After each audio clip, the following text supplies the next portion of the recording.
Hello and welcome back to the Crafty Corner. This week over at the Funkie Junkie Inspiration Ave blog, we are creating to the theme of all about love.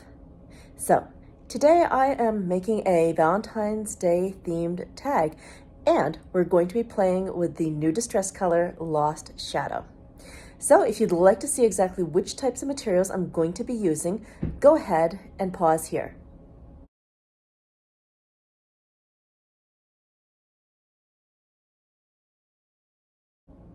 All right, let's head over to the Crafty Corner. Today, our theme is all about love. To start, I'm going to be using a tag for my substrate today. This is a mixed media Tim Holtz tag by Ranger. Now, this is exciting. We have Lost Shadow in the house. Look at that color. This stuff is positively mysterious.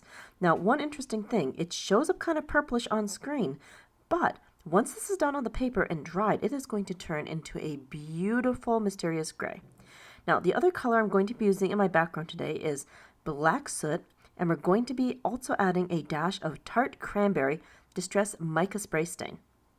As always, we want to shake these up so that the sediment in the bottom of the bottle mixes in completely. Now, we're going to be pulling in the splat box because I'd like to keep my work area relatively clean. I have some paper towel already lining the splat box so that we can contain the mess. We're just going to pop our distress tag down here, and then I'm going to be going in with the distress sprayer. With that, we are going to put a bit of water onto our tag so that we can get our sprays flowing as soon as they hit the mixed media paper. So we're just going to go ahead, give it a few spritz. You're going to see some puddles of water on here. That's exactly what I want. I am going for a flowing, watery look today.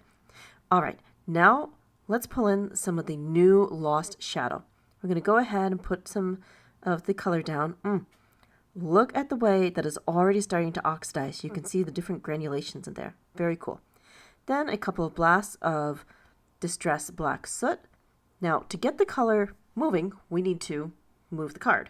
So I've just tilted this a couple of times to get some various striations. Next, we're going to give this a quick dry with the Ranger heat tool, and then I'm going to add in a bit more water, a few speckles here and there, dry it off, and then we're going to make a bit of a trail. This is to help the tart cranberry spread like magic. And as you can see, it's already getting super sparkly, and drying it off with the heat tool is going to reveal even more sparkle. And check it out, we've got a speckly and shiny background. Tart cranberry is just magical, and I love how it pairs with the new Lost Shadow.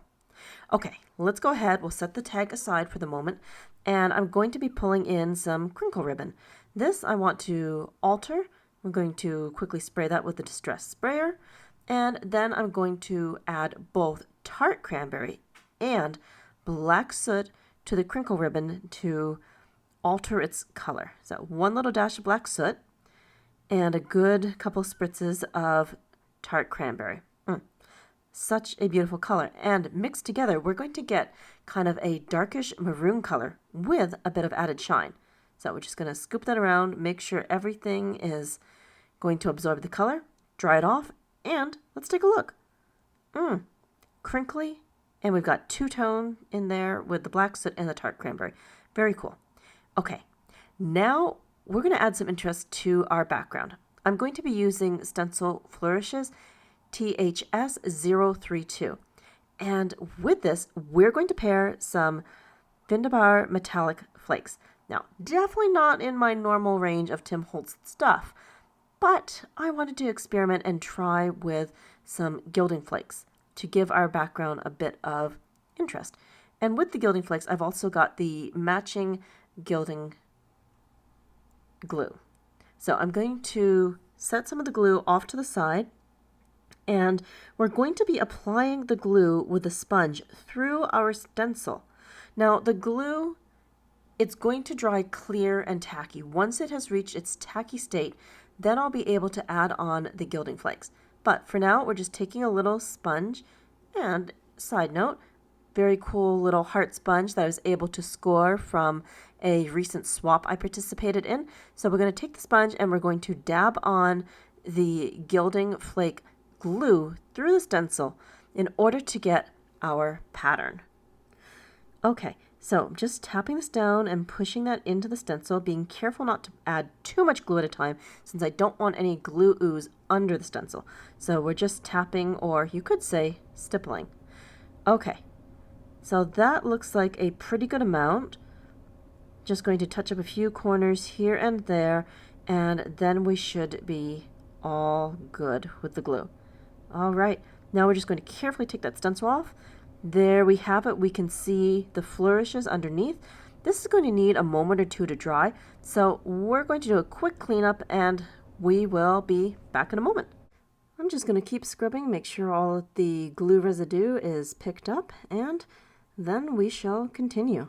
Okay, so looking at the tag, we've got our glue down, and I'm going to set this aside for a little bit so it can dry.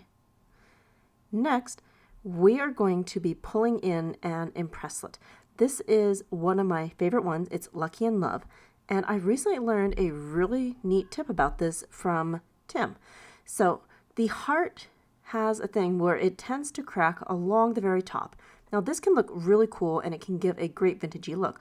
But if you don't want that heart to crack, well, there is a trick to keep it smooth. So normally we would put our folder in and have it go in at an angle when running this through the machine. That is the typical way that we run impresslets and other dies. But that actually caused the heart to crack. So if we turn this impresslet on its side and run it through with the bottom of the heart first going through the machine, we get a smooth impression and no cracking on the heart, which is just unbelievably awesome. So that heart is going to be one of our main focal points today. And just remember, and I'm reminding myself too, with the Lucky in Love, you run it sideways. Okay, so for the heart, I'm going to be pulling in some Distress Crayon Walnut Stain. And I'm just going to be smushing that along the edges of the heart to give it a more vintagey look. I'm not going to cover the entire heart, but I do want to get the edges of the heart and push the crayon into the recessed areas of the flowers. So scribbling some down and just pushing that in with my fingers. I think I will probably add a little bit more on the center of the heart. I don't really want the crayon to cover all of the center of the heart, but I'd like to work some into the edges where the smoothness of the heart meets the flowery border. So we're just going to add a little bit more and then we should be good. Now that we have our heart completed, I'm going to be pulling our tag back in so that we can add the gilding flakes. As you can see, the glue has become transparent, and if you touch it slightly, the glue is tacky. This is just the perfect consistency for the gilding flakes. So I'm putting down a piece of scrap paper, and now we're going to bring in the flakes and a brush. I'm using the Tim Holtz Ranger Collage brush that has medium stiff bristles, and that's going to be perfect for pushing the gilding flakes onto the sticky glue. So I'm just going to take a few flakes and I'm going to set them on by hand. This is a really cool steampunk mix. It has a combination of copper, gold, and silver flakes. So this is going to give us a really nice combination once we have these placed on here. So really no rhyme or reason. I'm just putting the stuff down and then we're taking the brush and I'm kind of tapping and brushing at the same time. The glue is really sticky and it easily grabs the flakes. And as we brush this around and start to remove the extra pieces, we're going to see that fantastic stenciling underneath. I really like using the Flourishes stencil. It's got a really nice flowing look to it, and it adds, I don't know, maybe a little bit of a touch of romance to our tag for our Valentine's Day Lucky in Love theme. So I'm just going to swirl the brush and I'm going to push the rest of the gilding flakes off that we don't need. We have our paper here to catch it, so that's going to work out quite well. And I'll just keep brushing and working that into the glue, just making sure that all the parts are covered and removing any of the extra bits that have caught. So as you can see, there is quite a bit of leftover. And I can always set that aside and put that back into the jar for later.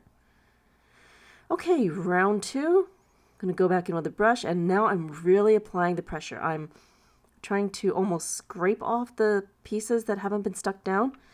So far I'm finding that I'm not scraping any of the gilding flakes off of the spots that have been glued. So it is pretty safe to apply a little bit of extra pressure to help sharpen up the detail. I'm thinking I'm pretty happy with this. This is starting to look really good. I'm seeing the detail here, and less extra material is coming off the tag. So that is a good sign. So I'm just going to wrap up taking off those extra pieces. We're going to dump our scrap paper, set that aside. Now I'm pulling in some metallic cardstock and some of the new black heavy stock. That black is fantastic. And we're going to be adding a few die cuts to our tag. I have die cut from the set some of the large bulletin letters, and this is kind of doubling as a sentiment. I'm going to be putting down love you, but abbreviated. So those really big black letters cut from the heavy black Kraft stock, that stuff is amazing. The blackness of it is, it's really black. So we're adding that to the tag, and I also have a second set cut out along with the kind of, not a back shadow, but it's a kind of a highlight that goes around the letters. And that I cut out of a very lemony yellow Kraft stock. I believe that came from the set Confections. So I'm just going to add those pieces around the letters, and that gives it a little bit of a highlight, which is really good. And that contrasts very nicely against the backdrop, which is very kind of, I'd say it's dark and brooding with a dash of metallic. So adding that extra metallic accent really just pulls all of this together. To get all of those little pieces out, I have been using the Tim Holtz Sizzix die pick. That makes removal of pieces from the die so much easier to deal with. And now we're just placing these little outlines around our cutout letters. Okay, I am pretty happy with this. I like the look of the lettering. Now the lettering isn't really going to be in the foreground. I'm going to be adding our main focal point next, and that's going to cover the letters just a little bit. But since they are so big, we don't really lose the letters at all, which is pretty neat. Okay, pretty good. Now let's go ahead. We're going to pull in our altered crinkle ribbon. I'm just going to thread that through our tag and tie that off. Good. And the shimmer on that is pretty awesome. And it matches, which is great since we can alter crinkle ribbon into pretty much any color that we want. Now, the main focal point is a die cut from the Sizzix die set Gentleman. And that is the perfect die cut to go with our Valentine's Day themed tag. So with this piece, I am going to be adding some foam squares behind it to give this a little bit of lift. I'm going to be pulling in some mini black foam squares, and we're going to use that to highlight our image. Now for the heart, I want to offset that to the side. It's going to be hanging off the tag. It doesn't need to be perfectly on the tag. So we're going to want more foam squares to pop that up as well. So we're going to take these mini foam squares. I'm going to stick them down on here. And this is going to be adding some dimension to our tag. And these are really the perfect size. As you can see, I can hide them along the legs of our die cut and place them into smaller spots that the larger foam squares wouldn't fit as well. So I really do love having different sized foam squares because you never know what you're going to need or what your die cuts are going to be for size. All right, so peeling these off, we can now go ahead and stick our main focal point down. All right, and we're just going to line up. He's going to be overlapping a few of the letters, but since they are so big, it hardly matters. You can still see what the text is. Now let's take our impresslet heart, and again, we're going to be sticking some foam squares on the back, and then we'll just pop that on the top of our tag, somewhere about there. That's pretty good, and you can even see the distressed crayon that we have hidden in there, which is great. It's just fitting in with the whole vintage vibe that we've got going. All right, that should be good. 4 foam squares should be enough to pop this up. And we'll just peel those off and stick it down.